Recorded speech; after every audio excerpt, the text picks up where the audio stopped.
تو همون شاهنشاه کوروشی، همون که بردهداری رو ممنوع کرد. و تو همون نادری که از کاخهای فرو ریخته برخاستی و ایران رو سربلند کردی.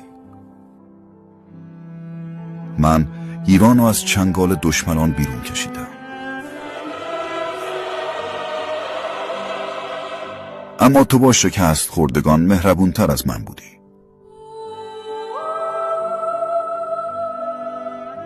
نادر عزیز، شمشیر تو مرزهای ایران رو پس گرفت و رفتار من قلبها رو تسخیر کرد.